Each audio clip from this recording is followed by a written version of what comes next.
respected media representatives, my dear friends and colleagues. We, Aries Marine, the largest ship design and consultancy firm from Middle East, has announced this press conference on the basis of a technical analysis on the Thekari boat tragedy and for creating a public awareness regarding the safety of inland water transportation. Our MD and CEO, Mr. Sohan Roy SK, would be presenting the report on the same. Thekkady boat ദുരന്തം ഒരിക്കലും സംഭവിക്കാൻ പാടില്ലാത്ത ഒരു കാര്യമായിരുന്നു. അതും ഞങ്ങൾ ship ഡിസൈനേഴ്സാണ്. ഞങ്ങളെ സംബന്ധിച്ചിടത്തോളം അത് കേരളത്തിൽ സംഭവിച്ചു എന്ന് പറഞ്ഞാൽ തന്നെ ഒരു വലിയ നാണക്കേടാണ്. ഇന്ന് ഇന്ത്യയിൽ കഴിഞ്ഞ 30 വർഷത്തിൽ പഠിച്ചിറങ്ങിയ നേവൽ ആർക്കിടെക്ട്സിൽ 50% നമ്മുടെ കേരളത്തിൽ നിന്ന്, ഇവിടെ കൊച്ചിൻ യൂണിവേഴ്സിറ്റിയിൽ നിന്ന് പഠിച്ചിറങ്ങിയവരാണ്. അതിൽ തന്നെ naval architecture and ship building എന്ന വിഭാഗം സാധാരണ IIT-യിലുള്ളത് നേവൽ ആർക്കിടെക്ചർ മാത്രമാണ്. അതിൻ്റെ കൂടെ ഷിപ്പ് ബിൽഡിംഗ് ടെക്നോളജിയും കൂടെ ഈ ജർമ്മനിയിൽ നിന്ന് വന്നിട്ടാണ് ഈ കോഴ്സ് ഇവിടെ തുടങ്ങി. ആ ടെക്നോളജി ജർമ്മൻസാണ് ഹാൻഡ് ഓവർ ചെയ്തത്. അവർ വന്ന് തുടങ്ങി. ഈ ഒരു ഷിപ്പ് ബിൽഡിംഗും കൂടെ ചേർത്തുള്ള കോഴ്സ് ഇത് മാത്രമാണുള്ളത്. ഇവിടെ നിന്ന് പഠിച്ച് ഇറങ്ങിയതാണ്ട് 750 പേരുണ്ട്. ഇത്രയും പേര് നമ്മുടെ കേരളത്തിൽ നിന്നുണ്ടായിട്ട് നമ്മുടെ നാട്ടിൽ തന്നെ ഇത് സംഭവിച്ചു എന്ന് പറയുന്നത് തികച്ചും ഒരു രീതിയിലും അംഗീകരിക്കപ്പെടാൻ പറ്റാത്ത ഒരു കാര്യമാണ്. അതുകൊണ്ട് തന്നെയാണ് ഈ ഒരു പ്രസ് കോൺഫറൻസ് വിളിക്കുന്നത്. കഴിഞ്ഞ കുറേ ദിവസമായിട്ട് മീഡിയയിലൂടെ, ഞാൻ ഇന്നലെയാണ് എത്തിയത് ദുബൈയിൽ നിന്ന്. ഞങ്ങൾക്ക് ഇവിടെ കൊച്ചിയിലൊരു ബ്രാഞ്ചുണ്ട്, ഏരീസ് മറൈന്. മിഡിൽ ഈസ്റ്റിൽ ഞങ്ങൾ കഴിഞ്ഞ 12 വർഷമായിട്ട് വർക്ക് ചെയ്യുന്നുണ്ട്. ഇന്ന് മിഡിൽ ഈസ്റ്റിലെ ഏറ്റവും വലിയ ഷിപ്പ് ഡിസൈൻ ഫേമാണ്. ഏതാണ്ട് 175ഓളം സ്റ്റാഫ് ഞങ്ങൾ അവിടെയുണ്ട്. അതിൽ 30ഓളം പേര് naval architecture and ship building engineers തന്നെയുണ്ട്. കൊച്ചിയിലും ഞങ്ങളത് പാരലായിട്ട് ഇവിടെ ഒരു ഓഫീസ് റൺ ചെയ്യുന്നുണ്ട്. പക്ഷേ ഈ മീഡിയയിലൂടെയാണ് ഞാൻ കഴിഞ്ഞ കുറേ ദിവസമായിട്ട് ഇതുമായി പല രീതിയിലുള്ള റിപ്പോർട്ടുകൾ കണ്ടു. പക്ഷേ അത് ചില കാര്യങ്ങൾ വഴിതെറ്റി പോകുന്നുണ്ടോ എന്ന് തോന്നി. അക്കാര്യങ്ങൾ മാത്രമാണ് ഇവിടെ പ്രതിപാദിക്കുന്നത്. ബാക്കിയെല്ലാം നിങ്ങൾ ഓൾറെഡി കവർ ചെയ്തിട്ടുള്ളതാണ്. ഇതിനകത്ത് ഏറ്റവും ശ്രദ്ധിക്കേണ്ട ഒരു കാര്യം, ഏറ്റവും വലിയൊരു ആരോപണം വന്നിരിക്കുന്ന IRS സർട്ടിഫിക്കേഷനെ കുറിച്ചാണ്. അതിനെക്കുറിച്ച് അതിൻ്റെ ശരിയായ വശം ആരും മനസ്സിലാക്കിയിട്ടില്ല എന്നാണ് എനിക്ക് തോന്നുന്നത്. IRS എന്ന് പറയുന്നത് ഇപ്പം ലോകത്ത് international association of classification societies എന്ന് പറഞ്ഞുകൊണ്ട് 11 പേര് ഉള്ള ഒരു സൊസൈറ്റിയാണ്. അവരാണ് ഈ ലോകത്തുള്ള എല്ലാ കപ്പലുകളും അംഗീകാരം കൊടുക്കുന്നത്. അതിൽ ഇന്ത്യൻ രജിസ്റ്റർ കഴിഞ്ഞ 34 വർഷമായിട്ട് ഇതിനകത്ത് പെർമനന്റ് മെമ്പർഷിപ്പിന് വേണ്ടി ട്രൈ ആണ്. ഇപ്പം 10 പേര് പെർമനന്റ് മെമ്പേഴ്സും ഒരാൾ മാത്രമാണ് ഇതിനകത്ത് അസോസിയേറ്റ് മെമ്പർ. അത് ഇന്ത്യൻ രജിസ്റ്റർ ഓഫ് ഷിപ്പിംഗ് ആണ്. ഇപ്പം ഫൈനൽ സ്റ്റേജിലാണ് ഇതിലേക്ക് കയറാൻ വേണ്ടി. അതിൽ കയറുന്നതോടുകൂടി ശരിക്കും പറഞ്ഞാൽ ഇന്ത്യൻ ഷിപ്പിങ്ങിന് തന്നെ അത് വളരെ മാറ്റം കുറിക്കുന്നതാണ്. ഇപ്പോൾ ഇവിടെയുള്ള ഇന്ത്യൻ ഷിപ്സൊക്കെ ഡ്യുവൽ ക്ലാസ്സാണ്. IRS-ഉം വേറൊരു ക്ലാസ്സും കൂടെ ചേർത്തിട്ടാണ് ചെയ്യുന്നത്. കാര്യം പെർമനന്റ് മെമ്പർഷിപ്പ് കിട്ടാത്തതുകൊണ്ടുള്ള പ്രശ്നമാണ്. പക്ഷേ പെർമനന്റ് മെമ്പർഷിപ്പ് കിട്ടിയാൽ IRS-ലേക്ക് വിദേശത്തു നിന്നുള്ള കപ്പലുകൾ വന്ന് ഒരുപാട് രജിസ്റ്റർ ചെയ്യുന്നതാണ്. അപ്പോൾ ഈ അവസരത്തിൽ IRS-ന്റെ റോള് വ്യക്തമായി മനസ്സിലാക്കാതെയാണ് പല റിപ്പോർട്ടും വരുന്നത്. അത് വളരെയധികം ദോഷം IRS-ന് ദോഷം ചെയ്യും. IRS-ന് ദോഷം ചെയ്യാന്ന് പറഞ്ഞാൽ IRS ഒരു പ്രൈവറ്റ് കമ്പനി എന്നല്ല, അത് ഇന്ത്യയുടെ റെപ്രസെൻറ്റേഷനാണ്. അപ്പം അത് അവർക്ക് മോശമായിട്ടൊരു പേര് വരുന്നത്, സത്യം പറഞ്ഞാൽ ഈ ഫീൽഡിൽ വർക്ക് ചെയ്യുന്നത് ഒരു വ്യക്തി എന്ന നിലയ്ക്ക് എനിക്കും വിഷമമുള്ളൊരു കാര്യമാണ്. അതുകൊണ്ട് അതിനെക്കുറിച്ച് ഒരു ധാരണയിൽ ഒരു വ്യക്തമായൊരു പിക്ചർ തരാൻ ആഗ്രഹിക്കുകയാണ്. ഇതൊരു ഫൈബർ ഗ്ലാസ് ബോട്ടാണ്. പലരും വിചാരിക്കുന്ന ഫൈബർ ഗ്ലാസ് ബോട്ട്സ് വളരെ അപകടം പിടിക്കുകയാണ്. ഒരിക്കലുമല്ല. ഫൈബർ ഗ്ലാസ് ബോട്ട് ഇന്ന് ലോകത്തിൽ ഏറ്റവും കൂടുതൽ വെസൽസ് ഉള്ളത്. ഇപ്പോൾ യോട്ട്സ്, ചെറിയ വെസലുകൾ മിക്കവാറും എല്ലാം ഫൈബർ ഗ്ലാസ്സിലാണ്. വലിയ വെസൽസ് നമുക്ക് ഫൈബർ ഗ്ലാസ്സിൽ നിർമ്മിക്കാം. ഒള്ളി തിങ്സ് അത് നിർമ്മിക്കേണ്ട രീതിയിൽ നിർമ്മിക്കണം. അതും ഏറ്റവും ചീപ്പായിട്ട് നമുക്ക് നിർമ്മിക്കാവുന്നതും ഏറ്റവും കുറച്ച് മെയിൻ്റനൻസ് വരുന്നതും എല്ലാം ഫൈബർ ഗ്ലാസ് ആണ്. ഒരുപാട് ഫൈബർ ഗ്ലാസിൻ്റെ പോസിറ്റീവ് തിങ്സ് നിങ്ങൾ സ്റ്റഡി ചെയ്ത് കഴിഞ്ഞാൽ വളരെ വലുതാണ്. ഇതിനുള്ള ഏറ്റവും വലിയ പ്രശ്നം എന്ന് വെച്ച് കഴിഞ്ഞാൽ ഫൈബർ ഗ്ലാസിന് ആദ്യം നമുക്കൊരു മോൾഡ് ഉണ്ടാക്കണം. ഒരു മോൾഡ് ഉണ്ടാക്കി കഴിഞ്ഞാൽ പിന്നെ നമ്മൾ ഫോട്ടോ കോപ്പി എടുക്കുന്ന പോലെയാണ്, എത്ര വേണമെങ്കിലും ഉണ്ടാക്കും. വളരെ ചീപ്പായിട്ട് പിന്നെ ഉണ്ടാക്കും. ഈ മോൾഡ് ഉണ്ടാക്കുന്നത് മാത്രമാണ് ഇതിനകത്ത് ചിലവേറിയ ഒരു കാര്യം. ഇവിടെ എന്താ സംഭവിച്ചതെന്ന് വെച്ചാൽ ഗവൺമെൻറ് ഇതിന് ഓർഡർ കൊടുക്കുമ്പം ആദ്യം 2-3 ബോട്ടിനായിരിക്കും ഓർഡർ കൊടുക്കുന്നത്. ആ സമയത്ത് ഇതിൻ്റെ പുതുതായിട്ട് ഇത് നിർമ്മിക്കാൻ ഇറങ്ങുന്ന ഒരു വ്യക്തിക്ക് വളരെ ചിലവ് കൂടിയായിരിക്കും. ഈ മോൾഡ് ഉണ്ടാക്കലാണ് ഇതിനകത്ത് ഏറ്റവും ചിലവ് കൂടിയ സാധനം. അതുകൊണ്ട് ഇപ്പോൾ ഇതിൽ കൊട്ടേഷൻ കൊടുത്തിരിക്കുന്നത്, ഇത് ജോബ് ഏറ്റെടുത്തിരിക്കുന്നത് തമിഴ്നാട്ടിൽ നിന്നുള്ളൊരു കമ്പനിയാണ്. ഇപ്പോൾ എന്തുകൊണ്ട് കേരളത്തിലുള്ള കമ്പനികൾ ഇത് ചെയ്തില്ല എന്ന് ചോദിച്ചു കഴിഞ്ഞാൽ, എൻ്റെ വളരെ അടുത്ത സുഹൃത്തുക്കൾ ഈ ഫീൽഡിൽ കേരളത്തിൽ വർക്ക് ചെയ്യുന്നുണ്ട്. ഞാൻ അവരുമായിട്ട് സംസാരിച്ചു. അവർ പറയുന്നത് അവർക്ക് ഒരിക്കലും ഈ റേറ്റിൽ ഇത് ചെയ്യാൻ പറ്റില്ല. കാര്യം ഈ മോൾഡ് ഉണ്ടാക്കി വരുമ്പം തന്നെ കോസ്റ്റ് ഇതിലും കൂടും. പക്ഷേ ഇതൊരു 50 ബോട്ടോ 100 ബോട്ടോ ഉണ്ടാക്കാനുള്ള പ്ലാൻ ഉണ്ടെങ്കിൽ ഇത് വളരെ നിസ്സാര വിലയ്ക്ക് ഇത് കൊടുക്കാൻ പറ്റും. അപ്പം തമിഴ്നാട്ടിൽ നിന്നുള്ള ഈ കമ്പനി ചെയ്തിരിക്കുന്നത് അവർ വളരെ നീണ്ട ഒരു ഉദ്ദേശത്തോടു കൂടിയാണ് അവരൊരു സ്റ്റാൻഡേർഡ് മോൾഡ് ഉണ്ടാക്കുക. ഇത് മാത്രമല്ല, അവർക്ക് ഇത് വെച്ചിട്ട് പല സാധനം ഉണ്ടാക്കാനുള്ള ഉദ്ദേശം ഉണ്ടായിരിക്കും. അതുകൊണ്ടാണ് അവർ വളരെ നിസ്സാര വിലയ്ക്ക് ഇതെടുത്തിരിക്കുന്നത്. അപ്പം ഗവൺമെൻറ്റിനെ സംബന്ധിച്ചോളം ഇത്ര ചീപ്പായിട്ട് ഇത്ര ഒരു കോസ്റ്റ് ഡിഫറൻസിൽ ഒരു കൊട്ടേഷൻ കിട്ടിക്കഴിഞ്ഞാൽ അവരെ തള്ളി പറയാൻ പറ്റത്തില്ല. അതുകൊണ്ട് തന്നെയായിരിക്കണം ഗവൺമെൻറ് ഇത് കൊടുത്തിരിക്കുന്നത്. അതുകൊണ്ട് ഗവൺമെൻറ്റിനെ നമുക്ക് കുറ്റം പറയാൻ പറ്റില്ല. പിന്നെ ഇതിൻ്റെ മോൾഡ് ഉണ്ടാക്കുന്ന അവസരത്തിൽ മാത്രമായിരിക്കും ആദ്യത്തെ അതിൻ്റെ ബേസിക് ഹള്ള്, ഇത് ആദ്യം ഒരു ഹള്ള് ഉണ്ടാക്കുന്ന അതിൻ്റെ പുറത്താണ് ബാക്കിയെല്ലാം ഫിറ്റ് ചെയ്യുന്നത്. ഇതിൻ്റെ ബോട്ടം പോർഷൻ ഉണ്ടാക്കുന്ന ആ ഹള്ള് ഉണ്ടാക്കുന്ന സമയത്ത് മാത്രമാണ് IRSന്റെ ഇൻവോൾവ്മെൻറ്റ്. എൻ്റെ അറിവ് ഇതുവരെ ഉള്ള അറിവനുസരിച്ചിട്ട് IRS ഇതിന് സർട്ടിഫിക്കേഷൻ കൊടുത്തിരിക്കുന്നത്. ഇത് കഴിഞ്ഞിട്ട് ഇതിൻ്റെ പുറത്ത് ആൾക്കാരെ കയറ്റുന്നത് എത്രയാണ് എല്ലാം കഴിഞ്ഞിട്ട് ഇതിൻ്റെ സ്റ്റെബിലിറ്റി ചെക്ക് നടത്തിയതിന് ശേഷം വേണം IRS ഫൈനൽ സർട്ടിഫിക്കറ്റ് ഇഷ്യൂ ചെയ്യാൻ. ഞങ്ങളുടെ അറിവ് ശരിയാണെങ്കിൽ ഇതിൻ്റെ കൺസ്ട്രക്ഷന് ശേഷം ഇവർ IRSനെ സമീപിച്ചിട്ടുമില്ല, അവരിൽ നിന്നും ഇതിൻ്റെ ഒരു സർട്ടിഫിക്കറ്റ് നേടിയിട്ടുമില്ല. ഈ ബേസിക് സാധനത്തിന് ഈ ഹള്ളിൻ്റെ ഒരു സർട്ടിഫിക്കേഷൻ വെച്ചിട്ടാണ് ഇവരിവിടെ വന്നിട്ട് ഇൻസ്പെക്ടർ ബോർഡ്സിനെ കണ്ട് ഇതിൻ്റെ മറ്റ് ഫോർമാലിറ്റീസ് ഫിനിഷ് ചെയ്യുന്നത്. ഇൻസ്പെക്ടർ ബോർഡ്സിനെ സംബന്ധിച്ചിടത്തോളം ഹീസ് ടോട്ടലി ഇഗ്നറൻറ്റ്. നമ്മൾ ഇപ്പോൾ കുറ്റം മുഴുവൻ പുള്ളിയുടെ പുറത്താക്കിയിട്ട് പുള്ളി ഇപ്പം ജയിലിലുമാണ്. അപ്പം നമ്മൾ മനസ്സിലാക്കേണ്ട, ഇഗ്നറൻ്റ് ആയിട്ടുള്ളൊരു വ്യക്തിയെ ട്രെയിനിങ് കൊടുക്കാതെ അല്ലെ ക്വാളിഫിക്കേഷൻ ഇല്ലാത്തൊരു വ്യക്തിയെ ഇതൊരു അഡീഷണൽ, പുള്ളിക്ക് മറ്റൊരു ജോലിയാണ്, ഇത് അഡീഷണൽ റെസ്പോൺസിബിലിറ്റി ആയിട്ട് കൊടുത്തിട്ട് ഇത് കൊടുത്തു കഴിഞ്ഞാൽ ഈ ഒരു മിസ്റ്റേക്ക് ഇത് ആ വ്യക്തിയല്ല, ഇനി ഏത് വ്യക്തിയാണെങ്കിലും ഈ ഒരു മിസ്റ്റേക്ക് ഉണ്ടാകും. കാര്യം അവരുടെ ചെക്ക് ലിസ്റ്റിനകത്ത് സ്റ്റെബിലിറ്റി സർട്ടിഫിക്കറ്റ് ഉണ്ടോ നോക്കിക്കഴിഞ്ഞാൽ സ്റ്റെബിലിറ്റി സർട്ടിഫിക്കറ്റ് ഉണ്ട്. പക്ഷേ ആ സ്റ്റെബിലിറ്റി സർട്ടിഫിക്കറ്റ് ഒരു വെസലിന് ഫൈനൽ സ്റ്റെബിലിറ്റി സർട്ടിഫിക്കറ്റ് ഉണ്ട് എന്നുള്ള കാര്യം ഈ വ്യക്തിക്ക് ഒരിക്കലും അറിയത്തില്ല. ഇത് ഇപ്പോൾ എന്നോട്, ഞാനൊരു ആർക്കിടെക്റ്റാണ്, എൻ്റെ അടുത്ത് നാളെ പോയിട്ട് റോക്കറ്റ് പോയി ചെക്ക് ചെയ്യാൻ പറഞ്ഞു കഴിഞ്ഞാൽ ഞാനും ഇതുപോലുള്ള വിഡ്ഢിത്തരങ്ങൾ കാണിക്കും. അപ്പോൾ നമ്മൾ മനസ്സിലാക്കേണ്ടത്, ഒരാളെ ഏൽപ്പിക്കുമ്പോൾ അതിന് ക്വാളിഫിക്കേഷൻ വേണം, അവർക്ക് എക്സ്പീരിയൻസ് വേണം, അല്ലെങ്കിൽ ട്രെയിനിങ് കൊടുക്കണം. ഇതൊന്നും ചെയ്യാതെ ആ ഒരു വ്യക്തിയെ മാത്രം തള്ളി പറയുന്നതിനോട് യോജിക്കാൻ സാധിക്കുന്നില്ല. IRSനെ സംബന്ധിച്ചിടത്തോളം അവർ ഫോളോ ചെയ്യുന്നത് IMO റെഗുലേഷൻസ് ആണ്. IMO റെഗുലേഷൻസ് അനുസരിച്ചിട്ട് 24 മീറ്ററിന് താഴെയുള്ള വെസൽസ് ഇൻക്ലൈനിങ് എക്സ്പെരിമെൻറ്റ് നടത്തുകയോ അതിന് സർട്ടിഫിക്കേഷൻ, അങ്ങനെ ഒരു സ്റ്റെബിലിറ്റി സർട്ടിഫിക്കറ്റ് കൊടുക്കേണ്ട കാര്യമില്ല. പക്ഷേ ഇപ്പം നമ്മുടെ ഇവിടുത്തെ ഗവൺമെൻറ് അത് ഇൻസിസ്റ്റ് ചെയ്ത് കഴിഞ്ഞാൽ ISO റിക്വയർമെൻ്റ് ഉണ്ട്, മറ്റ് രീതിയിൽ നമുക്ക് ചെയ്ത് സർട്ടിഫിക്കേഷൻ കൊടുക്കാനുള്ള വകുപ്പുണ്ട്. അത് IRSനെ പക്ഷേ അതിനുവേണ്ടി അപ്രോച്ച് ചെയ്താൽ മാത്രമേ IRS അത് ഇനിഷ്യേറ്റീവ് എടുത്തിട്ട് അത് കൊടുക്കത്തുള്ളൂ. അപ്പം ഒഫീഷ്യലി ഈ ബിൽഡർ IRSനെ ഇത് അറിയിക്കാതിരിക്കുകയും അവസാനം IRSനെ ഈ ഒരു വ്യക്തമായ ഒരു സ്റ്റഡി നടത്താൻ നമ്മൾ കണ്ടിന്യൂസ് ആയിട്ട് മീഡിയയിലൂടെയും മറ്റും ഈ ആരോപണം എന്ന് പറയുമ്പം ഇത് കേൾക്കുന്നവരൊക്കെ വിചാരിക്കും IRSന്റെ കയ്യിലാണ് കുഴപ്പമെന്ന്. ഇത് ഇന്റർനാഷണൽ ലെവലിലേക്ക് പോയി കഴിഞ്ഞാൽ ഈ IACS മെമ്പർഷിപ്പ് തന്നെ, ഈ അസോസിയേറ്റ് മെമ്പർഷിപ്പ് തന്നെ അവർക്ക് ക്വസ്റ്റ്യൻ ചെയ്യപ്പെട്ടേക്കാം, ഒരുപക്ഷെ നഷ്ടപ്പെട്ടേക്കാം. ഏറ്റവും വലിയ പ്രശ്നം വരുന്നത് IACSന്റെ പെർമനന്റ് മെമ്പർഷിപ്പ് തന്നെ നഷ്ടപ്പെടുന്ന ഒരു അവസ്ഥയിലേക്ക് എത്തും. ബിൽഡറെ സംബന്ധിച്ചിടത്തോളം പറഞ്ഞു കഴിഞ്ഞാൽ അവരുടെ യാർഡിൽ ഒരു ക്വാളിഫൈഡ് ആയിട്ടുള്ള ഒരു നേവൽ ആർക്കിടെക്ട് ഇത് സൂപ്പർവൈസ് ചെയ്യാനും ഒന്നും ഉണ്ടായിരുന്നില്ല. അത് ഇവിടെയുള്ള പല ഫൈബർ ഗ്ലാസ് ബോർഡിലും എൻ്റെ അറിവിൽ ഇപ്പോൾ 1-2 യാർഡുകളിൽ മാത്രമേ ഉള്ളൂ ഇവിടെ നേവൽ ആർക്കിടെക്ട്സ്, ബാക്കി എല്ലാവരും മാനുവലായിട്ട് ചെയ്യുകയാണ്. പക്ഷേ ഒരു IRSനെ പോലുള്ള ക്ലാസിഫിക്കേഷൻ സൊസൈറ്റി അത് സൂപ്പർവൈസ് ചെയ്യുന്നുണ്ടെങ്കിൽ വലിയ കുഴപ്പമില്ലാതെ പോകേണ്ടതാണ്. പിന്നെ ഇന്റർനാഷണൽ ലെവലിൽ നമ്മുടെ ഇവിടുത്തെ ഫൈബർ ഗ്ലാസ് ബോർഡ് ബിൽഡിംഗ് എങ്ങും എത്തിയിട്ടില്ല. അതുകൊണ്ടാണ് ഫോറൻസിക് റിപ്പോർട്ടിനകത്ത് വന്നിരിക്കുന്നത് ഇതിൻ്റെ ബിൽഡിങ്ങിനകത്ത് പാളിച്ചിട്ടുണ്ടെന്ന്. കാര്യം ഇതിനകത്ത് ഓരോ ലേയേഴ്സായിട്ടാണ് നമ്മൾ ഈ ഫൈബർ ഒട്ടിച്ചൊട്ടിച്ച് പോകുന്നത്. അപ്പം അത് ഏതും ഒരു 5ാം ക്ലാസ് പഠിച്ച ഒരു വ്യക്തിക്കും ചെയ്ത് പോകാവുന്ന കാര്യമുള്ളൂ ഇതിൻ്റെ മോൾഡ് കിട്ടിക്കഴിഞ്ഞാൽ. അപ്പോൾ അത് ശരിക്കും ചെയ്യണമെങ്കിൽ ഇപ്പോൾ ഇന്റർനാഷണൽ ലെവലിൽ ചെയ്യുന്ന വെച്ചാൽ എയർ കണ്ടീഷൻ റൂം വേണം, അതിനകത്ത് ആ ഒരു ടെമ്പറേച്ചറൊക്കെ മെയിൻറ്റെയിൻ ചെയ്താൽ മാത്രമേ പെർഫെക്റ്റ് ആയിട്ട് ആ ഇന്റർനാഷണൽ ക്വാളിറ്റിയിൽ നമുക്ക് നിർമ്മിക്കാൻ പറ്റൂ. പക്ഷേ ഇവിടെ ഉണ്ടാകുന്ന ബോട്ടുകളൊന്നും ആ ഒരു ക്ലൈമാറ്റിക് കണ്ടീഷൻ ഒന്നും ഫോളോ ചെയ്തിട്ടല്ല ചെയ്യുന്നത്. മെറ്റീരിയൽ യൂസ് ചെയ്യുന്നത് ചീപ്പ് ക്വാളിറ്റി ആയിരിക്കും, എസ്പെഷ്യലി ചീപ്പ് റേറ്റിന് ബോട്ട് എടുക്കുമ്പോൾ wide range of material available ആണ്. അപ്പോൾ ഏറ്റവും ചീപ്പ് മെറ്റീരിയൽ ഉപയോഗിക്കും. അതുകൊണ്ടാണ് ഫോറൻസിക് റിപ്പോർട്ടിൽ ഇത് വന്നിരിക്കുന്നത്. പക്ഷേ ഈ ബോട്ട് മറിയാനിടയായ കാരണം ഒരിക്കലും ഫോറൻസിക് റിപ്പോർട്ടിൽ പറയുന്ന ഈ മെറ്റീരിയൽ മോശമായതിൻ്റെ പേരിലല്ല. മെറ്റീരിയൽ മോശമാകുന്നതുകൊണ്ട് പറ്റുന്നത് അതിൻ്റെ മെയിൻ്റനൻസിലും അതിൻ്റെ ലൈഫിനെയാണ് ബാധിക്കുന്നത്. അല്ലാതെ ഈ ഒരു ആൾക്കാർ ഒരു വശത്തേക്ക് ചെന്നപ്പോൾ മറിഞ്ഞു എന്ന് പറയുന്നത് അതിൻ്റെ മെറ്റീരിയൽ മോശമായതുകൊണ്ടാണ് എന്ന് പറഞ്ഞാൽ അത് ടോട്ടൽ നോൺസെൻസ് ആണ്.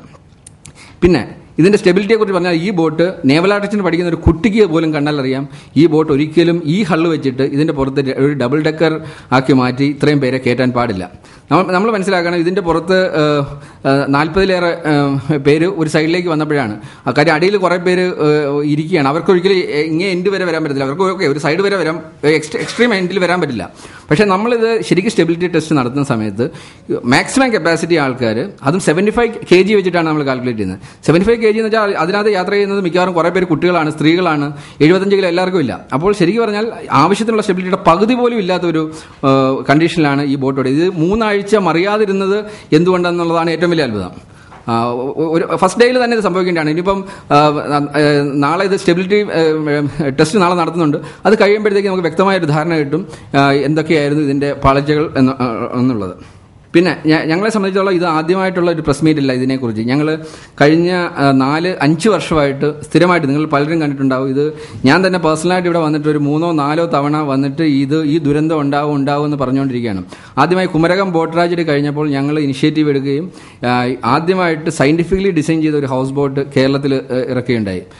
സേഫ് ബോട്ടിൽ എന്ന് പറഞ്ഞുകൊണ്ട് സ്റ്റീലിൽ നിർമ്മിച്ച ആദ്യത്തെ ഹൗസ് ബോട്ടാണ്. അൺസിങ്കബിൾ കണ്ടീഷനിൽ എല്ലാവിധ സേഫ്റ്റി ഫീച്ചേഴ്സോടും കൂടി പൊല്യൂഷൻ കൺട്രോൾ സിസ്റ്റത്തോടു കൂടി എല്ലാം ചെയ്യുകയും ഇവിടെ കൊച്ചിൻ ബോട്ട് ഷോയിൽ ഞങ്ങളത് അവതരിപ്പിക്കുകയും അന്ന് മിനിസ്റ്റർ അവിടെ വരികയും അത് കണ്ട് വിതിൻ എ മന്ത് പുതിയ റെഗുലേഷൻ വരികയായിരുന്നു. ഹൗസ് ബോട്ട്സിനകത്ത് പല പുതിയ റെഗുലേഷൻസും അതിനെ ബേസ് ചെയ്തിട്ടാണ് കൊണ്ടുവന്നത്. പക്ഷേ ഇപ്പം റീസെൻ്റ്ലി ഇപ്പം വന്നിരിക്കുന്നത്, ഇന്നലെ നമ്മൾ ഈ തെറ്റുകൊണ്ട് തിരുത്തുന്ന പോലെയാണ്. ആൾ ഓഫ് എ സഡൻ ഇത്രയും നാളില്ലാതെ ഇന്നലെ ഈ ഹൗസ് ബോട്ട് ഇൻസ്പെക്ഷൻ ആലപ്പുഴ നടത്തുകയാണ്. ഇതുവരെ ചെയ്യാത്ത ആൾ ഓഫ് എ സഡൻ വന്നിട്ട് അവിടെ ഉണ്ടായിരുന്ന മിക്കവാറും എല്ലാ ബോട്ടുകളും നോട്ട് ഫിറ്റ് ഫോർ യൂസ് എന്നുള്ള സ്റ്റിക്കർ ഒട്ടിച്ചിട്ട് പോയിരിക്കുകയാണ്. അതിനകത്ത് ഏറ്റവും തമാശ ഉള്ളൊരു കാര്യം ഞങ്ങളുടെ എക്സ്പീരിയൻസ് തന്നെ പറയാം. ഇന്ന് കേരളത്തിലുള്ളതിനകത്ത് ക്വാളിഫൈഡ് ആയിട്ടുള്ള ഞങ്ങളുടെ ബോട്ട് മാത്രമാണ് കടലിലും കായലിലും റിവേഴ്സിലും പോകാവുന്ന കണ്ടീഷനിൽ ഡിസൈൻ ചെയ്തിരിക്കുന്നത്. ഞങ്ങൾ തുടക്കം തൊട്ട് തന്നെ ഒരു ക്വാളിഫൈഡ് MMD, ഇവിടുത്തെ ഇന്ത്യയിലുള്ള ഏറ്റവും വലിയ അതോറിറ്റിയാണ് MMD എന്ന് പറയുന്നത്. MMD സർട്ടിഫൈ ചെയ്തേക്കുന്ന സർട്ടിഫൈഡ് ക്യാപ്റ്റൻസിനെ തന്നെയാണ് ഞങ്ങൾ ഇതിൽ യൂസ് ചെയ്തിരിക്കുന്നത്. ഇതെല്ലാം കഴിഞ്ഞിട്ട് ഇന്നലെ ഇവർ ഇൻസ്പെക്ഷന് വന്നിട്ട് ഏറ്റവും വലിയ തമാശയായിട്ടാണ് ഞങ്ങൾക്ക് തോന്നുന്നത്. സ്രാങ്കിന് അപ്പം ഞങ്ങൾ ഇത്രയും നാളും ഇത് തുടക്കം തൊട്ടേ ഓരോ വർഷം റിന്യൂ ചെയ്യുമ്പോഴും ഞങ്ങളുടെ സർട്ടിഫിക്കറ്റ്, ഈ ക്യാപ്റ്റൻ്റെ സർട്ടിഫിക്കറ്റ് കാണിച്ചിട്ടാണ് ഇത് പുതുക്കിക്കൊണ്ടിരുന്നത്. ഇന്നലെ വന്നിട്ട് സ്രാങ്കിൻ്റെ സർട്ടിഫിക്കറ്റ് ഇല്ല എന്ന് പറഞ്ഞിട്ടാണ്. ബാക്കിയെല്ലാം ലൈഫ് ജാക്കറ്റ് ഉണ്ട്, ഫസ്റ്റ് എയ്ഡ് ബോക്സ്, എല്ലാ സാധനവും മീറ്റ് ചെയ്യുന്നുണ്ട്. സ്രാങ്കിൻ്റെ സർട്ടിഫിക്കറ്റ് ഇല്ല. ഇത് ഈ 7ാം ക്ലാസ് ഒരു റൂളിനകത്ത് 7ാം ക്ലാസ്സുകാരൻ ഇത് വേണമെന്ന് പറയുകയും 10ാം ക്ലാസ്സുകാരൻ്റെ സർട്ടിഫിക്കറ്റ് കാണുമ്പോൾ 7ാം ക്ലാസ് വേണമെന്ന് പറയുന്ന പോലെയാണ്. ഈ സ്രാങ്ക് എന്ന് പറയുന്ന സാധനം ഒരാൾ ഓടിക്കുകയും മണി അടിക്കുമ്പോൾ താഴെ ഇരുന്ന് വേറെ ആൾ കൺട്രോൾ ചെയ്യുന്ന ഒരു സിസ്റ്റത്തിൽ വേണ്ടതാണ് ഈ സ്രാങ്ക് എന്ന് പറയുന്നത്. ഞങ്ങളെ സംബന്ധിച്ചുള്ള അത് ഒരിക്കലും പറ്റത്തില്ല. ഞങ്ങൾക്ക് റിമോട്ട് കൺട്രോൾ സിസ്റ്റം, മോഡേൺ എക്യുപ്മെന്റിൽ വീൽ ഹൗസിൽ നിന്ന് എല്ലാം കൺട്രോൾ ചെയ്യുന്ന ഒരാളെ ഞങ്ങൾക്ക് ഒരു സ്രാങ്കിനെ പിടിച്ച് ഞങ്ങളുടെ ബോട്ട് ഏൽപ്പിക്കാൻ പറ്റില്ല. ഞങ്ങൾക്ക് പുറത്ത് പോകേണ്ടതാണ്. അപ്പോൾ ഇത് ഞങ്ങൾ സ്ഥിരമായി പുതുക്കിക്കൊണ്ടിരുന്നത്. ഇത് മനസ്സിലാക്കാതെ ആണ് ഇന്നലെ ഇൻസ്പെക്ടേഴ്സ് വന്നത്. അപ്പം ഈ ഇൻസ്പെക്ടേഴ്സിനെങ്കിലും വ്യക്തമായ ഒരു ധാരണ കൊടുക്കണം. ഈ MMD സർട്ടിഫൈഡ് ആൾക്കാർ സ്രാങ്കിനേക്കാളും മുകളിലായിരിക്കണം. അല്ലെങ്കിൽ നമ്മുടെ റൂൾസ് വ്യക്തമായിട്ട് പറയണം. അപ്പം നമ്മുടെ എക്സിസ്റ്റിംഗ് റൂൾസിനകത്ത് ഇപ്പോൾ യൂസ് ചെയ്യുന്നതൊക്കെ 25 വർഷത്തിന് മീതെ പഴക്കമുള്ള പഴയ റൂൾസാണ്. അതും ഡെവലപ്പ് ചെയ്തേക്കുന്നത് ആരും ക്വാളിഫൈഡ് ആൾക്കാരല്ല ഇത് ഡെവലപ്പ് ചെയ്തേക്കുന്നത്. ആരൊക്കെയോ ഇവിടുന്നൊക്കെ ചെയ്തിട്ട് വന്നിരിക്കുകയാണ്. അപ്പോൾ ഈ ഒരു അപകടം വരുമ്പോഴത്തേക്ക് എടുപിടി എന്ന് പറഞ്ഞ് നമ്മൾ ചാടി ഇറങ്ങിയിട്ട് അത് കൂടുതൽ കോംപ്ലിക്കേഷൻസ്, അത് ടൂറിസത്തിനെ അഫക്റ്റ് ചെയ്യുകയാണ്. ഇപ്പം തേക്കടിയിലെല്ലാം നിർത്തി വെച്ചിരിക്കുന്നു. ഇപ്പം ഹൗസ് ബോട്ടുകാർ സമരത്തിലേക്ക് പോകുന്നു. ഇപ്പം PWDക്കാർ സമരത്തിലേക്ക് നീങ്ങുന്നു. അങ്ങനെ ആവശ്യമില്ലാതെ നമ്മൾ തന്നെ പ്രശ്നങ്ങൾ ഉണ്ടാക്കുകയാണ്. അപ്പം വ്യക്തമായ കാഴ്ചപ്പാടോടുകൂടി ഇതിൻ്റെ കറക്റ്റ് സൊല്യൂഷനാണ് കണ്ടെത്തേണ്ടിയിരിക്കുന്നത്. അപ്പോൾ ഇതിൽ നിന്ന് ഏറ്റവും മനസ്സിലാക്കേണ്ടത് ഇഗ്നറൻസ് ആണ്. The root cause of the entire issue is the ignorance. പിന്നെ ഞങ്ങളുടെ ഒരു സോഷ്യൽ കമ്മിറ്റ്മെന്റ് എന്ന നിലയിൽ ഈ ട്രാജഡീസ്, ബോട്ട് ട്രാജഡീസ് കേരളത്തിൽ മാത്രമല്ല ആക്ച്വലി സംഭവിക്കുന്നത്. ഇന്ത്യയുടെ മറ്റ് സംസ്ഥാനങ്ങളിലും സംഭവിച്ചിട്ടുണ്ട്, ഇന്ത്യക്ക് പുറത്തും സംഭവിച്ചിട്ടുണ്ട്. മിഡിൽ ഈസ്റ്റിൽ സംബന്ധിച്ചാൽ ബഹ്റിനിൽ ഏതാനും വർഷങ്ങൾക്ക് മുമ്പ് ഒരു വലിയ ട്രാജഡി ഉണ്ടായി. അന്ന് ഞങ്ങളാണ് ഇനിഷ്യേറ്റീവ് എടുത്തിട്ട് UAE ഒരുപാട് ദൗസ് ഉണ്ട്. അപ്പം ഈ ദൗസിന് പറ്റിയ കാര്യം അവിടെ റൂൾ ബുക്കേ ഇല്ല. നമ്മുടെ ഇവിടുത്തെ ഹൗസ് ബോട്ടുകൾ പോലെയാണ് ഈ ദൗസ്. അപ്പോൾ ദൗസിന് വേണ്ടി ഞങ്ങൾ ഒരു പ്രപ്പോസൽ കൊടുക്കുകയും അത് ഗവൺമെൻറ് അത് റൂളായിട്ട് മാറ്റുകയും ചെയ്തു. അപ്പോൾ അതിനെ ബേസ് ചെയ്തിട്ട് ഞങ്ങൾ ഇവിടുത്തെ ഗവൺമെൻറ്റിനെ ഞങ്ങൾക്ക് നിർബന്ധിക്കാൻ പറ്റത്തില്ല. ഞങ്ങൾക്ക് ഒരു പ്രപ്പോസൽ തന്നെ കൊടുക്കാനേ പറ്റൂ. നിങ്ങൾക്കറിയാം ഡോക്ടർ പ്യാരിലാലാണ് ഇപ്പോൾ ഇത് എല്ലാം ഇൻവെസ്റ്റിഗേറ്റ് ചെയ്യുന്നത്. ഡോക്ടർ പ്യാരിലാലിനെ വെച്ചിട്ട് കഴിഞ്ഞ തട്ടേക്കാട് ബോട്ട് തുറന്നതിന് ശേഷം ഞങ്ങൾ ഇതേ റൂമിൽ വെച്ചിട്ട് ഇത് ഒരു പ്രസ് മീറ്റ് നടത്തുകയുണ്ടായി. അന്ന് ഞങ്ങൾ വാൺ ചെയ്തതാണ് ഇത് സംഭവിക്കാൻ പോവുകയാണ്, വീണ്ടും ഈ ദുരന്തം ആവർത്തിക്കുന്ന പറഞ്ഞാണ്. അപ്പം ഇത് റൂൾസ് ഫോർ ഇത് ഞങ്ങൾ ഡെവലപ്പ് ചെയ്തേക്കുന്ന ഒരു ഗൈഡ് ലൈനാണ്. പക്ഷേ ഇത് ഒരു ഗൈഡ് ലൈൻ മാത്രമാണ്. ഒരു പുതിയ റൂൾ നമ്മൾ ഡെവലപ്പ് ചെയ്യണമെങ്കിൽ ഓൾ ഓഫ് എ സഡൻ ഒരു ദിവസം കൊണ്ട് ചെയ്യാൻ പാടില്ല. കാര്യം ഇഷ്ടം പോലെ റൂൾസ്. ഇപ്പം ഇത് ഞങ്ങൾ മിഡിൽ ഈസ്റ്റിന് വേണ്ടി ചെയ്ത ദൗസിന് വേണ്ടി ചെയ്ത സാധനമാണ്. ഇനി ഇതുപോലെ പല ക്ലാസിഫിക്കേഷൻ IACSന്റെ ഉണ്ട്, IMOയുടെ ഉണ്ട്, റിനയുടെ ഉണ്ട്, പിന്നെ ISOയുടെ ഉണ്ട്. അങ്ങനെ പല ആൾക്കാരും ചെറിയ വെസൽസിന് വേണ്ടി റൂൾസ് ഉണ്ടാക്കിയിട്ടുണ്ട്. ഇപ്പോൾ ഈ മിക്കവാറും ചെയ്യാൻ പോകുന്നത്, ഇവിടെ സംഭവിക്കാൻ പോകുന്നത്, എവിടുന്നെങ്കിലും ഒരു ഇന്റർനാഷണൽ റൂളോ അക്സെപ്റ്റഡ് റൂൾ എടുപിടി എന്ന് പറഞ്ഞ് കൊണ്ടുവന്നിട്ട് ഇവിടെ അങ്ങോട്ട് ഇംപ്ലിമെന്റ് ചെയ്യും. അത് ചെയ്തു കഴിഞ്ഞാൽ നമ്മുടെ ട്രഡീഷണൽ ബോട്ട്സ് മുഴുവൻ ഒരിക്കലും ആ ഒരു കണ്ടീഷനിലേക്ക് പോകാൻ പറ്റില്ല. അപ്പം നമുക്ക് വേണ്ടത് സേഫ് ആയിട്ടുള്ള നമ്മുടെ ട്രഡീഷണൽ ബോട്ട്സിനെയും ബാധിക്കാത്ത രീതിയിലുള്ള ഒരു സിസ്റ്റമാണ് നമുക്ക് ഡെവലപ്പ് ചെയ്യുന്നത്. ഒരു ഇന്റർനാഷണൽ സ്റ്റാൻഡേർഡ് ഉടനെ കൊണ്ടുവന്ന് ഇംപ്ലിമെന്റ് ചെയ്യുന്നത് ഒരിക്കലും സാധൂകരിക്കാൻ പറ്റത്തില്ല. അപ്പോൾ അത് സമയമെടുത്ത് ഇതിന് വ്യക്തമായ ധാരണയുള്ള ആൾക്കാരെ കൊണ്ട് ഇരുന്ന് ഡെവലപ്പ് ചെയ്യേണ്ടതാണ്. പക്ഷേ അതുവരെ നമ്മൾ പെട്ടെന്ന് ഇത് ചെയ്യാതെ ഒരു 3 സ്റ്റെപ്പായിട്ട് ഞങ്ങൾ ഒരു പ്രപ്പോസ് ചെയ്തേക്കുന്ന ഒരു 3 ഇയർ കൊണ്ട് 3 സ്റ്റേജസ് ആയിട്ട് ഇത് പുതുതായിട്ട് വരുന്ന ബോട്ടുകൾക്ക് പുതിയ പുതിയ നിയമങ്ങൾ ബാധകമാക്കുകയും പഴയ ഇതിന് സേഫ്റ്റി പ്രിക്കോഷൻസ് എടുക്കുക, അങ്ങനെയുള്ള ഒരു ബേസിക് പ്രപ്പോസൽ ഇതുണ്ട്. കൂടുതൽ ഞങ്ങളുടെ സൈഡിൽ നിന്നുള്ള എല്ലാ ഗൈഡ് ലൈനും ഞങ്ങൾ കൊടുക്കാൻ തയ്യാറാണ്. ഇത് ഞങ്ങൾ ഇന്ന് ഒഫീഷ്യലി റിലീസ് ചെയ്യാണ്. ഇന്ന് ഗവൺമെന്റിന് ഇതിന്റെ കോപ്പി ഞങ്ങൾ അയക്കുന്നുണ്ട്.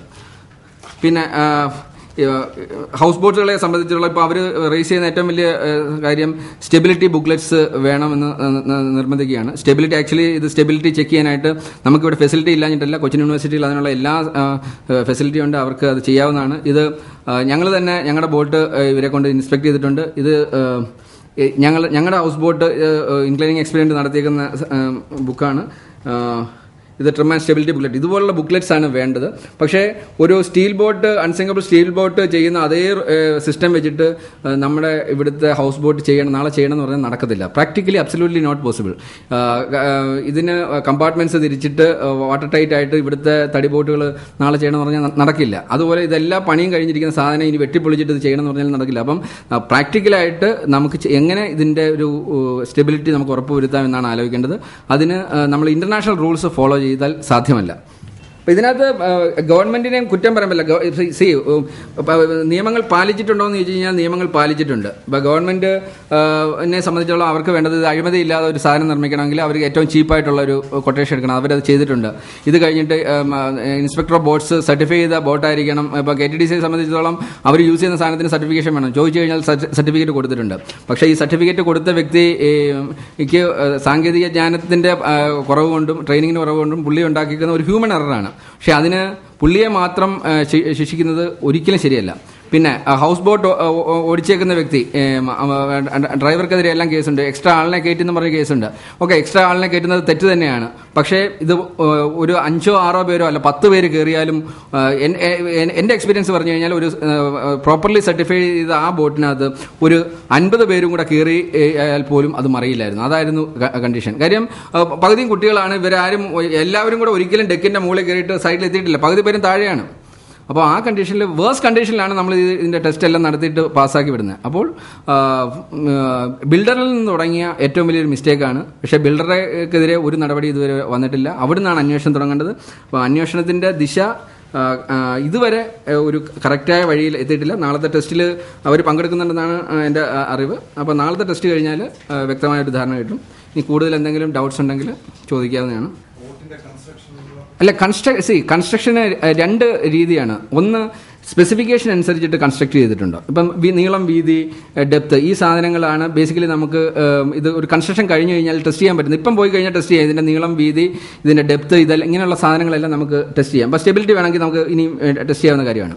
പക്ഷേ കൺസ്ട്രക്ഷൻ ടൈമിൽ ഇതിന് പ്രോപ്പർ സൂപ്പർവിഷൻ ഇല്ലെങ്കിൽ കൺസ്ട്രക്ഷൻ മെറ്റീരിയൽ ഫൈബർ ഗ്ലാസ് എന്ന് വെച്ച് കഴിഞ്ഞാൽ ഇത് മാനുവലായിട്ട് ചെയ്യുന്നതുകൊണ്ട് ഇത് ഇപ്പം 2.9 ഡിഗ്രി ലിസ്റ്റ് വന്നെന്ന് പറയുന്നു. അങ്ങനെ അത് ഇപ്പോൾ ആക്സിഡന്റിന് ശേഷമാണ് നമ്മൾ ചെക്ക് ചെയ്യുന്നത്. നമുക്കറിയില്ല ആക്സിഡന്റിന് മുമ്പ് ഈ 2.9 ഡിഗ്രി ആയിരുന്നോ, അതിലും കൂടുതലായിരുന്നോ കുറവായിരുന്നോ നമുക്കറിയില്ല. ഇനി കൺസ്ട്രക്ഷന് ശേഷം ഇതിന് ഒരു 2.5 2.9 ഉണ്ടായിരുന്നെങ്കിൽ അതിനുള്ള പല റീസൺസ് ഉണ്ട്. ഒന്ന്, ഇതിന്റെ മെറ്റീരിയൽ നമ്മൾ ലേ ചെയ്യുമ്പോഴത്തേക്ക് ഒരിടത്ത് 4 ഇഞ്ച് ആണെങ്കിൽ വേറെ 6 ഇഞ്ച് ആവും മാനുവലായിട്ട് ചെയ്ത് വരുമ്പോൾ. ഇത് കൺസ്ട്രക്ഷൻ ടൈമിൽ പ്രോപ്പറായിട്ട് സൂപ്പർവിഷൻ ഇല്ലെന്നുണ്ടെങ്കിൽ മാനുവലായിട്ട് ചെയ്യുന്നതാണ്. അവർക്ക് പ്രോപ്പർ ട്രെയിനിങ് ഒന്നുമില്ല. വെറുതെ അവിടുന്ന് ഇവിടുന്നുള്ള ആൾക്കാരെ വിളിച്ചിട്ടാണ് ഈ സാധനം ഇങ്ങനെയുള്ള യാർഡ്സ് ചെയ്യുന്നത്. ഒരു ISO സർട്ടിഫൈഡ് യാർഡല്ല എന്നുണ്ടെങ്കിൽ ഇതെല്ലാം സംഭവിക്കുന്നതാണ്. അപ്പോൾ അത് ഫൈബർ ഗ്ലാസ്സിൽ എപ്പോഴും സംഭവിക്കുന്നത്. സ്റ്റീലിലാണെങ്കിൽ നമുക്ക് ഇപ്പുറത്ത് RMM യൂസ് ചെയ്യുകയാണെങ്കിൽ ഇപ്പുറത്തും എക്സാക്ട് RMMന്റെ ഷീറ്റ് തന്നെയായിരിക്കും നമ്മൾ യൂസ് ചെയ്യുന്നത്. അപ്പം സ്റ്റെബിലിറ്റി മിക്കവാറും അത് ബാലൻസ്ഡ് ആയിരിക്കും. പക്ഷേ ഫൈബർ ഗ്ലാസ്സിനകത്ത് ഇതിനകത്ത് നമ്മൾ ഓരോ ലെയറായിട്ട് നമ്മൾ ഒട്ടിക്കുന്നത്. അപ്പം അത് നമ്മൾ പ്രോപ്പറായിട്ട് ചെയ്തില്ല എന്നുണ്ടെങ്കിൽ ഒരിക്കലും ഇത് ബാലൻസ്ഡ് ആയിട്ട് വരത്തില്ല. അത് ബാലൻസ് ചെയ്തിട്ട് വേണം വരാൻ. ഇനിയിപ്പം ഈ ബോട്ടിന് ഒരു സ്റ്റെബിലിറ്റി പ്രോബ്ലം ഉണ്ട് എന്ന് അവസാനം മനസ്സിലാക്കിയിരുന്ന പോലെ നമുക്ക് കറക്റ്റ് ചെയ്യാനുള്ള ഒരുപാട് മാർഗ്ഗങ്ങളുണ്ട്. ഇതിന് അടിയിൽ വെയിറ്റ് വെച്ചിട്ട് ബാലൻസ് ചെയ്യാനുള്ള സിസ്റ്റം ഒരുപാടുണ്ട്. ഇപ്പോൾ ലിസ്റ്റ് ഇപ്പോൾ 2.9 ഡിഗ്രി ഉണ്ടെങ്കിൽ അത് മാറ്റാനുള്ള പ്രൊവിഷൻസ് ഉണ്ട്.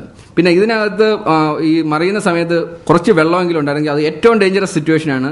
ഈ ടാങ്ക്സിനുള്ളിൽ ലീക്കായിട്ട് വെള്ളം ഉണ്ടെങ്കിൽ അതാണ് ഏറ്റവും സാധാരണ ബോട്ടുകൾ ഇങ്ങനെയുള്ളത് മറിയാനുള്ള മെയിൻ റീസൺ. കാര്യം ഇത് ഒരു വശത്തേക്ക് ചരിയുന്ന സമയത്ത് ഈ വെള്ളം എല്ലാം കൂടെ ആ സൈഡിലേക്ക് ഒഴുകിയെത്തുകയാണ്. അപ്പോഴത്തേക്ക് അഡീഷണൽ നമ്മൾ അൺഎക്സ്പെക്റ്റഡ് ആയിട്ട് ആണ് ഈ വെള്ളം എല്ലാം കൂടെ അവിടേക്ക് വരുന്നത്. അതുപോലെ തന്നെ പെട്ടെന്ന് ബോട്ട് ഇപ്പുറത്തേക്ക് ചരിയുന്ന സമയത്ത് വെള്ളം അതിനനുസരിച്ച് വരണമെന്നില്ല. ഇതിന്റെ രണ്ടിന്റെ റോളിംഗ് ഫ്രീക്വൻസിയിൽ ഡിഫറൻസ് ഉണ്ട്. അപ്പോൾ അത് കുറച്ചുകൂടെ കൂടുതൽ ടെക്നിക്കലായിട്ടുള്ളതാണ്. അപ്പം ഫ്രീ സർഫസ് എഫക്റ്റ് എന്ന് പറയുന്ന ഒരു സാധനമുണ്ട്. ഇതിനകത്ത് ഒരു ടാങ്കിനകത്ത് ഫുൾ വെള്ളം ഉണ്ടെങ്കിൽ ഒരു കുഴപ്പമില്ല. അതിനകത്ത് ജസ്റ്റ് വെയിറ്റ് ആയിട്ട് നമുക്ക് കൺസിഡർ ചെയ്യാം, ഒരു സോളിഡ് വെയിറ്റ് ആയിട്ട് കൺസിഡർ ചെയ്യാം. പക്ഷേ പാർഷ്യലി ഫിൽഡ് ഒരു ടാങ്ക് എന്ന് വെച്ചാൽ വളരെ ഡേഞ്ചറസ് ആണ്. അതാണ് ഞങ്ങൾ ഏറ്റവും കൂടുതൽ സ്റ്റെബിലിറ്റി ചെക്കിൽ നടത്തുന്നത്. അതുകൊണ്ട് തന്നെ സ്റ്റെബിലിറ്റി ടെസ്റ്റ് ചെയ്യുമ്പോൾ ഒന്നെങ്കിൽ ടാങ്ക് ഫുള്ളി ഫിൽഡ് ആയിരിക്കണം, അല്ലെങ്കിൽ എംപ്റ്റി ആയിരിക്കണം. അപ്പോൾ ഇതൊക്കെ ചെയ്യണമെന്നുണ്ടെങ്കിൽ ടെക്നിക്കൽ ഹാൻഡ്സ് ഇതിന്റെ പിന്നിൽ ഉണ്ടാവണം. അതൊക്കെ പാടെ ഈ കൺസ്ട്രക്ഷൻ ടൈമിൽ ഞങ്ങൾ ഒരിക്കലും വിശ്വസിക്കുന്നില്ല ഇതിനകത്തൊരു ടെക്നിക്കൽ ഹാൻഡ്സ് ഇതിന്റെ ത്രൂ ഔട്ട് ഉണ്ടായിരുന്നു എന്ന് വിശ്വസിക്കുന്നില്ല. കൺസ്ട്രക്ഷന്റെ പാളിച്ചുണ്ട്. പക്ഷേ മെറ്റീരിയൽ ഫോറൻസിക് പറഞ്ഞിരിക്കുന്ന മെറ്റീരിയൽ കറക്റ്റ് അല്ല എന്നാണ് മാത്രമാണ് പറഞ്ഞിരിക്കുന്നത്. പക്ഷേ മെറ്റീരിയലും ഈ മറിഞ്ഞതുമായിട്ട് ഒരു ബന്ധമില്ല. കാര്യം മെറ്റീരിയൽ എന്ന് പറയുന്ന സാധനം അതിന്റെ ലൈഫിനെ മാത്രം ബാധിക്കുന്ന കാര്യമാണ്. മെറ്റീരിയൽ മോശമാണെങ്കിൽ ഓക്കെ, അത് ഫൈബർ ഗ്ലാസ് ഇപ്പോൾ 30 വർഷം നിൽക്കുന്ന സാധനം 10 വർഷം കഴിയുമ്പോഴത്തേക്ക് നമുക്ക് പൊളിച്ചു കളയേണ്ട ഒരു അവസ്ഥ ഉണ്ടാവും. ഇപ്പം ഒരു ഷിപ്പ് യാർഡ് എടുത്തു കഴിഞ്ഞാൽ അവിടെ എല്ലാം ക്വാളിഫൈഡ് ആൾക്കാരുണ്ട്. പക്ഷേ ഫൈബർ ഗ്ലാസ് ബോട്ട്സ് ഇഷ്ടംപോലെ യാർഡ്സ് ഇവിടെയുണ്ട്. ഇവിടെ ഒന്നും കാര്യം ആവശ്യത്തിന് ഇപ്പോൾ നേവൽ ആർട്ടിസ്റ്റിനെ ഇവർ കാര്യം ഇറ്റ്സ് എക്സ്പെൻസീവ്. ഒരു നേവൽ ആർട്ടിസ്റ്റിനെ എക്സ്പെൻസീവ് ആണ്. അപ്പോൾ ഇവർ ചെറിയ സെറ്റപ്പിൽ ചെയ്യുമ്പം ഇവരിത് ഈ പല യാർഡുകളിലും ഇതില്ല. പക്ഷേ അതിന് പകരമായിട്ട് ബിൽഡർ കാണിച്ചേക്കുന്ന IIT-ലെ ഒരു പ്രൊഫസർ കൺസൾട്ടന്റിനെ പുള്ളി ഉപയോഗിക്കുന്നത് രേഖകളാണ് കാണിക്കുന്നത്. അപ്പം സർക്കാരിനെ സംബന്ധിച്ചിടത്തോളം രേഖകൾ കണ്ടു കഴിഞ്ഞാൽ അക്സെപ്റ്റ് ചെയ്തേ പറ്റും. അല്ലാതെ സർക്കാരിന് നേരിട്ട് പോയിട്ട് ഇത് ഉണ്ടോ ഇല്ല. അപ്പം ഇവർ രേഖകളെല്ലാം ഹാജരാക്കുന്നുണ്ട്. പക്ഷേ ആക്ച്വലി ഇതൊന്നും സംഭവിച്ചിട്ടില്ല. ഇപ്പം തുടക്കത്തിൽ ഇവർ പറഞ്ഞിരുന്നത് IIT പ്രൊഫസറെ വെച്ചിട്ടാണ് ഇവർ ഈ ഓർഡറൊക്കെ എടുത്തിരുന്നത്. കാര്യം സർക്കാരിന്റെ ഭാഗത്തുനിന്ന് ആദ്യം ഇവരൊരു ഇൻസ്പെക്ഷൻ ഉണ്ടാവും. യാർഡിന്റെ ഇൻസ്പെക്ഷൻ ചെല്ലുമ്പോഴാണ് we are in association with IIT എന്ന് പറഞ്ഞുകൊണ്ടാണ് ഇവർ ഇതെല്ലാം കാണിക്കുന്നത്. ഇപ്പം പ്രോബ്ലം ഉണ്ടായി കഴിഞ്ഞപ്പോഴത്തേക്ക് ഡിസൈനർ പറയുന്നത് ഞാൻ ഇതിന്റെ കൺസ്ട്രക്ഷൻ ടൈമിലില്ലായിരുന്നു എന്ന്. ഓരോരുത്തരായിട്ട് കൈ കഴുകുകയാണ്, മനസ്സിലായില്ലേ? അപ്പം സർക്കാരിനെ നമുക്ക് okay, blame will come on to the government. But സർക്കാരിനെ സംബന്ധിച്ചിടത്തോളം ഇനിഷ്യലി ഇപ്പം ഞാനാണ് ഇപ്പോൾ സർക്കാരിന്റെ ഭാഗത്തിരിക്കുന്നതിലും എൻ്റെ ആദ്യത്തെ ഇത് ഓക്കെ കൊട്ടേഷൻ ഏറ്റവും കുറവാണോ അത് ഞാൻ നോക്കി. എൻ്റെ അടുത്തത് ഞാൻ യാർഡ് പോയി പരിശോധിക്കുക എന്നുള്ളതാണ്. യാർഡിനെ പരിശോധിക്കുമ്പം അവിടെ ഒരു പെർമനന്റ് എംപ്ലോയി ഇല്ല. അപ്പം ഞാൻ ചോദിക്കും ഓക്കെ ഡിസ്ക്വാളിഫൈഡ് എന്ന് പറയുമ്പോഴാണ് അവർ പറയുന്നത് we have a consultant, we are using IIT. ഞങ്ങൾ ഇവിടെ ഒരാളെ വെക്കുന്നതിന് പകരം ഞങ്ങൾ ഇതിലും ഒരു വലിയ ടെക്നിക്കൽ ഹാൻഡിനാണെന്ന് പറഞ്ഞുകൊണ്ട് ഇന്ത്യയിലെ ഏറ്റവും വൺ ഓഫ് ദ ബെസ്റ്റ് ഡിസൈനേഴ്സിൽ ഒരാളെ അനന്ത സുബ്രഹ്മണ്യത്തിനെ കൊണ്ടുവന്ന് അതിന്റെ രേഖയാണ് കാണിക്കുന്നത്. പക്ഷേ ഇതെല്ലാം കഴിഞ്ഞ് പ്രോബ്ലം വരുമ്പോഴത്തേക്കാണ് അനന്തസുബ്രഹ്മണ്യൻ പറഞ്ഞത് ഞാൻ ഇതിനകത്ത് ഇൻവോൾവ്. പുള്ളി തുടക്കത്തിൽ ഡിസൈനിലുണ്ടായിരുന്നു. പക്ഷേ അത് പറഞ്ഞ ഡിസൈൻ വരെ കറക്റ്റ് ആയിരുന്നു. ഇത് കഴിഞ്ഞ് ഒന്നും പാലിക്കപ്പെട്ടില്ല. അപ്പം സർക്കാരിനെ സംബന്ധിച്ചിടത്തോളം അവസാനം പറഞ്ഞിട്ടുണ്ട് ഇത് IRSന്റെ സർട്ടിഫിക്കേഷൻ വേണമെന്ന് പറഞ്ഞിട്ടുണ്ട്. അപ്പോൾ IRS തുടക്കത്തിൽ ഈ ഹള്ളിന് സർട്ടിഫിക്കേഷൻ കൊടുക്കുന്നുണ്ട്. പക്ഷേ അതിന്റെ സ്റ്റെബിലിറ്റിക്ക് യാതൊരു സർട്ടിഫിക്കേഷനും IRS കൊടുത്തിട്ടില്ല. ഈ ഫൈനൽ സ്റ്റെബിലിറ്റി ചെക്ക് നടത്തിയാൽ മാത്രമേ IRSന് ഫൈനൽ സ്റ്റെബിലിറ്റി ഇത് കൊടുക്കാൻ പറ്റത്തുള്ളൂ. അവർ കൊടുക്കുന്നില്ല. അപ്പം ഗവൺമെന്റിനെ സംബന്ധിച്ചിടത്തോളം ഇൻസ്പെക്ടർ ബോർഡ്സ് അത് ഓക്കെ പറഞ്ഞ നിലയ്ക്ക് ഗവൺമെന്റിനെ സംബന്ധിച്ച് എല്ലാ രേഖയുണ്ട്. അപ്പോൾ ഇത് നാളെ ഒരു കോടതി പോയി കഴിഞ്ഞാൽ ഇവരെല്ലാം ഊരും. അതാണ് ഇപ്പോഴത്തെ അവസ്ഥ. ഇതിനകത്ത് ഇപ്പം ഗവൺമെന്റിനെ സംബന്ധിച്ചാൽ ഗവൺമെന്റ് പാലിക്കേണ്ട എല്ലാ സാധനങ്ങളും ചെയ്തിട്ടുണ്ട്. അവർ ഇൻസ്പെക്ഷൻ നടത്തിയതിന് രേഖയുണ്ട്. ഇപ്പം IRSന്റെ സർട്ടിഫിക്കേഷൻ ഉണ്ടോ എന്നുള്ളതിന് ഇൻസ്പെക്ടർ ബോർഡ്സ് സർട്ടിഫൈ ചെയ്തിട്ടുണ്ട്. പക്ഷേ ഇൻസ്പെക്ടർ ബോർഡ്സ് പുള്ളിയുടെ ഇഗ്നറൻസ് വെച്ചിട്ടാണ് ഈ മിസ്റ്റേക്ക് വരുത്തിക്കുന്നത്. പക്ഷേ കോടതിയുടെ മുന്നിൽ ഇഗ്നറൻസിന് യാതൊരു എഴുതില്ല. അപ്പം അവസാനം വരാൻ പോകുന്നത് ഇതിൽ ശിക്ഷിക്കപ്പെടാൻ പോകുന്നത് ഇൻസ്പെക്ടർ ബോർഡ്സ് മാത്രമായിരിക്കും. അപ്പോൾ ഇൻസ്പെക്ടർ ബോർഡ്സ് എന്നെ സംബന്ധിച്ച് ഞാൻ വ്യക്തിപരമായിട്ട് പറഞ്ഞു കഴിഞ്ഞാൽ ഇറ്റ്സ് നോട്ട് ഫെയർ ടു പുള്ളിയുടെ പുറത്ത് ഈ കുറ്റം ചുമത്തുന്നത്. കാര്യം പുള്ളി വേറെ ജോലിയിൽ ഇരിക്കുന്ന ഒരാൾക്ക് അഡീഷണൽ റെസ്പോൺസിബിലിറ്റി ആയിട്ടാണ് കൊടുക്കുന്നത്. നമുക്ക് പകരം ഒരാളെ എക്സ്ക്ലൂസീവായിട്ട് വെക്കാതെ അഡീഷണൽ റെസ്പോൺസിബിലിറ്റി കൊടുക്കുന്നത്. പുള്ളിയുടെ നോർമൽ ജോബ് കൂടാതെ പുള്ളി ഒരു വ്യക്തി എങ്ങനെ നമുക്ക് എത്ര വർക്കിംഗ് ഡേയ്സ് ഉണ്ട്? 200. ഇവിടുത്തെ ഒരു ഗവൺമെന്റ് സെറ്റപ്പിൽ 200-250 വർക്കിംഗ് ഡേയ്സ് ഉണ്ടാവും. ഈ 250 വർക്കിംഗ് ഡേയ്സിൽ പുള്ളിയുടെ നോർമൽ ജോബ് കഴിഞ്ഞ് പുള്ളിക്ക് ഒരു 50 ദിവസമായിരിക്കും ഇതിന് വേണ്ടി മാറ്റി വെക്കാൻ പറ്റുന്നത്. ഈ 50 ദിവസം കൊണ്ട് പുള്ളി എത്ര ബോട്ട്സ് നേരിട്ട് പോയിട്ട് ഈ 1000-ലേറെ ബോട്ടുകൾ എങ്ങനെ സർട്ടിഫൈ ചെയ്യാൻ പറ്റും? ഒന്നും പറ്റില്ല. അപ്പം ഞാൻ മനസ്സിലാക്കുന്നത് മിക്കവാറും ഇതിൻ്റെ എല്ലാം പേപ്പേഴ്സ് ഉണ്ടോ എന്ന് നോക്കും, പുള്ളി സർട്ടിഫിക്കറ്റ് കൊടുത്ത് കാണും. അല്ലാതെ പ്രാക്ടിക്കലി ഒരിക്കലും പോയിട്ട് എല്ലാ സ്ഥലത്തും പോയി ബോട്ട് ഇൻസ്പെക്ട് ചെയ്തിട്ട് ചെയ്യാൻ പറ്റില്ല. അപ്പോൾ നമ്മൾ അവിടെ നിന്നാണ് കറക്റ്റ് ചെയ്തിട്ട് ഇതിനാവശ്യത്തിനുള്ള ആൾക്കാരെ വെച്ച് ചെയ്തില്ലെങ്കിൽ ഈ ദുരന്തം ഇനിയും ആവർത്തിക്കും. അല്ലാതെ ഈ പ്രശ്നം വരുമ്പോഴത്തേക്ക് കാടടച്ചൊരു വെടിവെച്ച് കഴിഞ്ഞു, തീർന്നു. അപ്പോൾ ഇത്രയും നാൾ, ഇന്നലെ ഒരു ദിവസം കൊണ്ട് ഇത്രയും ബോട്ടുകൾ, ഹൗസ് ബോട്ടുകൾ ഒറ്റ ദിവസം കൊണ്ട് ഇൻസ്പെക്ട് ചെയ്ത് പറഞ്ഞു. എങ്കിൽ ഈ കഴിഞ്ഞ വർഷങ്ങളായിട്ട് ഇതൊന്നും ചെയ്തുകൂടായിരുന്നു. ഇന്നലെ ചെന്നിട്ട് ഇപ്പം ഇന്നത്തെ പത്രത്തിൽ നോക്കി കാണാം, പല ഹൗസ് ബോട്ടിലും ലൈഫ് ജാക്കറ്റ് ഇല്ല, ഒന്നുമില്ല, നീന്തറിയില്ല, നമ്മൾ ഒരുപാട് പ്രശ്നങ്ങളുണ്ട്. ഇതുവരെ ഈ പ്രശ്നങ്ങളൊന്നും ഇല്ലാതിരുന്നത് എന്തുകൊണ്ടാണ്? ഇവർക്ക് ഒരാൾ വിചാരിച്ച് ഒരു ദിവസം ഒരു 10 ഹൗസ് ബോട്ട് വെച്ച് കയറി പരിശോധിക്കുക എത്ര നേരം വേണം? 2 മണിക്കൂർ. ഇതെന്താ ഇത്ര നാൾ ചെയ്യാഞ്ഞത്? അപ്പോൾ ഈ ഗവൺമെന്റിനെ സംബന്ധിച്ചിടത്തോളം ഗവൺമെന്റ് എല്ലായിടത്തും ആൾക്കാരെ വെച്ചിട്ടുണ്ട്, അവർ ചെയ്യേണ്ട ഡ്യൂട്ടീസ് ഇവരാരും പ്രോപ്പർലി ചെയ്തിട്ടില്ല. ചെയ്യാതിരിക്കുന്നതിനുള്ള കാര്യം ഒന്ന് മടിയുണ്ടാവും, രണ്ടാമത് ഇഗ്നറൻസ് ഉണ്ടാവും, അങ്ങനെ പല പ്രശ്നങ്ങളുണ്ട്. അപ്പം നമ്മൾ അത് ശരിയായ ദിശയിൽ അന്വേഷിക്കുകയും പഠിക്കുകയും ചെയ്തു കഴിഞ്ഞാൽ അറ്റ്ലീസ്റ്റ് ഇൻ ഫ്യൂച്ചറെങ്കിലും ഇതുപോലുള്ള പ്രസ് കോൺഫറൻസ് നമുക്ക് അവോയ്ഡ് ചെയ്യാം. എന്നെ സംബന്ധിച്ചിടത്തോളം ഞാനിത് പേഴ്സണലി 4ാമത് നടത്തുന്നതാണ്. ഓരോ തവണ വരുമ്പോഴും പറയുന്നുണ്ട്, ഇത് ആവർത്തിക്കും. ഞങ്ങൾ പേഴ്സണലി ഇനിഷ്യേറ്റീവ് എടുത്തൊരു ബോട്ട് ഉണ്ടാക്കുകയൊക്കെ കാണിച്ചു. ഞങ്ങൾക്ക് അതിൻ്റെ ആവശ്യമേ ഇല്ല അങ്ങനെ ഹൗസ് ബോട്ട് അവിടെ. കാര്യം ഒരിക്കലും ഞങ്ങളത് കൊമേഴ്സ്യലി യൂസ് ചെയ്യുന്നൊരു സാധനമല്ല. ഞങ്ങൾ പക്ഷേ അതൊരു മാതൃകയായിട്ട് കാണിച്ചതാണ്. ഏറ്റവും വലിയ പ്രശ്നം വരാൻ പോകുന്നത് കോടതിയിൽ വരുമ്പോൾ ഇതിനകത്ത് ഏറ്റവും വലിയ മിസ്റ്റേക്ക് കാണിച്ചേക്കുന്നത്, ഇതിനകത്ത് നിസ്സാര ഡ്രൈവർ എക്സ്ട്രാ ആളിനെ കയറ്റി കുഴപ്പം, ഇൻസ്പെക്ടർ ബോർഡ്സ്, പക്ഷെ അതിലൊന്നും അല്ല. റൂട്ട് കോസ് അവിടെയൊന്നും അല്ല കിടക്കുന്നത്. കോടതിയുടെ മുന്നിൽ ഇഗ്നറൻസ് ഒരിക്കലും ഒരു എക്സ്ക്യൂസ് അല്ല. പക്ഷെ നമ്മൾ മനസ്സിലാക്കണം, ആ ഇഗ്നറൻസിലേക്ക് നമ്മൾ ആൾക്കാരെ, ഇപ്പം ഞാൻ എൻ്റെ ഡ്രൈവറല്ല, എൻ്റെ ഒരു ജോലിക്കാരനെ ഡ്രൈവിംഗ് അറിയില്ല എന്ന് പറഞ്ഞ് ഞാൻ വണ്ടി എടുത്ത് കൊടുക്കുകയാണ്, ഓടിക്കാൻ പറയുകയാണ്. പുള്ളി കൊണ്ടുപോയി ആക്സിഡൻറ്റ് വരുത്തിയാൽ ഞാൻ പുള്ളിയെ തന്നെ ശിക്ഷിക്കുന്നതിൽ കാര്യമുണ്ടോ? ഇല്ല. പുള്ളിയുടെ മിസ്റ്റേക്ക് അല്ല, പുള്ളി എടുത്ത് അത് ചെയ്യാൻ പറഞ്ഞു, പുള്ളി പോയി ചെയ്യുന്നു. ഗവൺമെൻറ് അങ്ങനെ ഇൻസ്ട്രക്ഷൻ കൊടുക്കുമ്പോൾ പുള്ളിക്ക് ചെയ്യാതിരിക്കാൻ പറ്റില്ല.